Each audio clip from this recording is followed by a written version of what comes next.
Hello, ladies and gentlemen, and everything in between. Today, I'd like to talk about Sandman Slim by Richard Kadrey, an image which you will see here.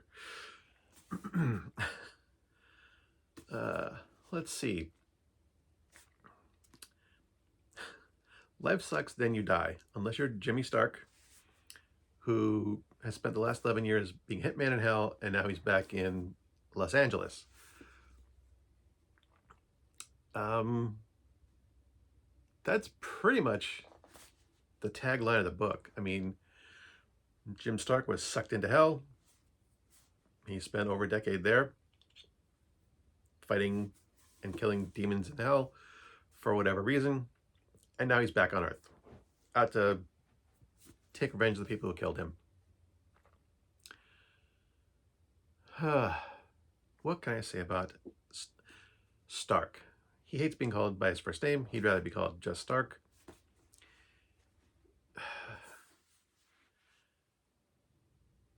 This is edgelord material, hands down.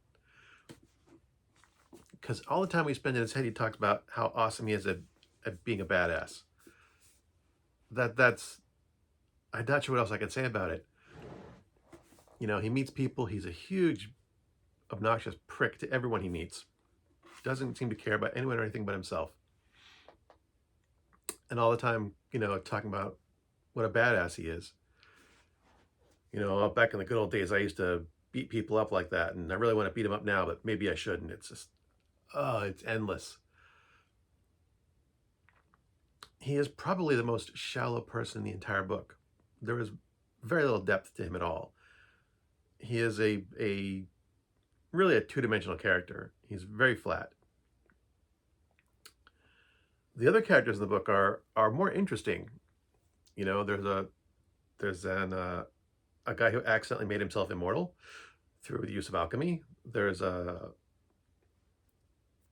20-something girl who runs a porn shop.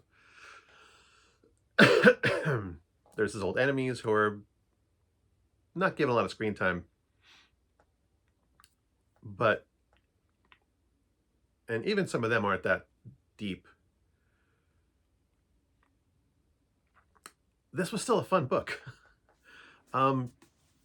It's like a B-grade popcorn movie where you just kind of shut your brain off and enjoy the ride. And believe it or not, that's actually what I never thought I would really enjoy that thing as a book. You know, I have my guilty pleasure films. You know, Roadhouse with Patrick Swayze, Drive Angry with Nicolas Cage. Those are both pretty flat, not very good movies. But they're really fun to watch. There are some good performances in those films that make them fun to watch, in spite of the bad writing and directing. This is kind of the same way. This is like a guilty pleasure book. It has the exact same feel of those two films, with the exception of that, you know, Roadhouse, Patrick Swayze's character is actually kind of interesting, in spite of the fact that the movie's really cheesy. The rest of the film around him is not that good. The villains are bad, but you know, I actually kind of like Patrick Swayze's character, and the same in Roadhouse with Nicolas Cage. Nicolas Cage's character isn't really that. The thing that makes him interesting is that you just can't seem to stop him. He just keeps coming back, and Sandman Slim is pretty much the same way. You know, Stark is one of those guys who just, you know, no matter how hard you knock him down, he just keeps getting back up again. And there are some genuinely fun moments in this book. It's one of those things like I don't know why I like this. But I do. I do think it's a lot of fun to read.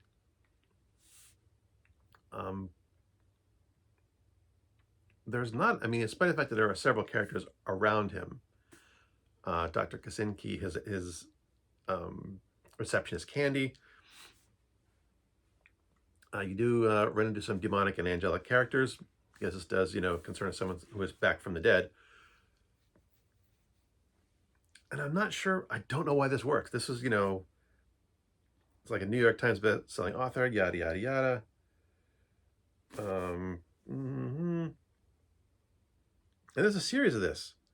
So it's like, this is like the first book in a series. I'm like, this is, like I said, I don't know why this is fun to read. But it was I can't think of any other way to describe it just as any better than I have.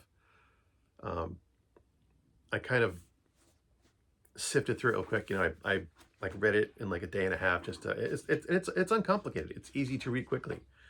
Um, I read it that quickly because I'd read it before, so I could skim it. But I really did read it from beginning to end, and then it's like, yeah, this was a fun read, and I probably will buy the next book in the series eventually.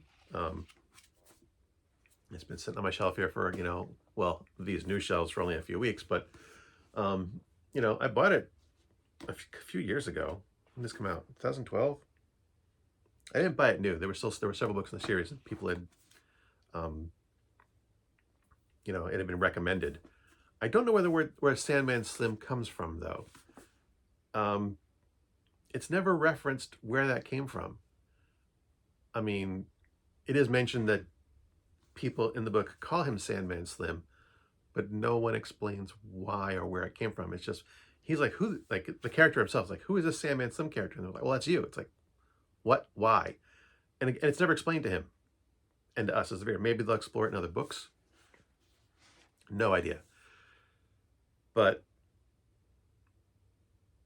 this is just a weird little semi-occult urban fantasy, gritty, cheesy, over-the-top action movie.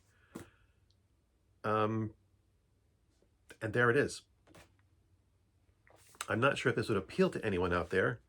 It apparently appealed to enough people for it to be recommended to me. But, who the hell knows? I sure as hell don't. But I did like it enough to say that it doesn't suck. It's not the best written thing I've read recently, but it definitely kept me entertained. I'll give it that. I have been having a hard time with a lot of the newer books I've been reading of being entertained, and that did do that. It did entertain me. So, I guess that's enough. I don't feel bad having it. It will retain its place on my shelf.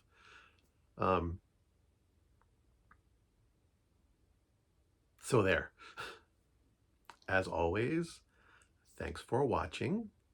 If you like this, I guess I got other stuff you can watch.